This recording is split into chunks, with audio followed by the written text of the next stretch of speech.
நீங்க யூஸ் பண்ற WhatsApp, Instagram இந்த மாரி சாட் அப்ளிகேஷன்ஸ் எல்லாம் எப்படி வொர்க் ஆகுதுன்னு தெரியாம, இந்த வீடியோவ ஃபுல்லா பாருங்க. நான் சிம்பிளா எக்ஸ்ப்ளைன் பண்றேன். 60 செகண்ட் டெக்னாலஜி டே 11. ஒரு கிளையன்ட்டும் சர்வரும் HTTP புரோட்டோகால் மூலமா தான் கம்யூனிகேட்டே பண்ணுவாங்க. முதல்ல கிளையன்ட்க்கும் சர்வருக்கும் ஒரு TCP கனெக்ஷன் எஸ்டாப்ளிஷ் ஆகும். அதுக்கப்புறம் கிளையன்ட் ரிக்வெஸ்ட் மேக் பண்ணும் சர்வருக்கு.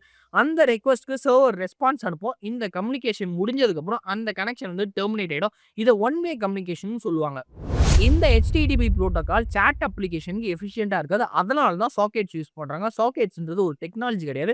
ஒரு புரோட்டோகால் தான். கிளையன்ட் ஃபர்ஸ்ட் அப்கிரேட் என்ற ரிக்வெஸ்ட்ட சர்வருக்கு அனுப்பும். சர்வர் அதுக்கான ரெஸ்பான்ஸ் அனுப்பும். இப்போ கனெக்ஷன் எஸ்டாப்ளிஷ் ஆயிடுச்சு. அடுத்து 2த்துக்கும் நடுவுல ஒரு டனல் கிரியேட் ஆகும். இதுல கிளையன்ட்டாலும் மெசேஜ் பண்ண முடியும். சர்வராலயும் மெசேஜ் பண்ண முடியும். இதுதான் வந்து பை டைரக்ஷனல் கம்யூனிகேஷன்னு சொல்லுவாங்க. இது எந்த அளவுக்கு எஃபிஷியன்ட்னா, நீங்க ஒரு குரூப்ல இருக்கீங்கன்னா, ஒரு மெசேஜ் அந்த குரூப்ல போட்டீங்கன்னா, அந்த மெசேஜ் முதல்ல சர்வருக்கு போகும். அந்த குரூப்ல இருக்க யாருமே ரிக்வெஸ்ட் மேக் பண்ணணும்னு எந்த அவசியமே இல்ல.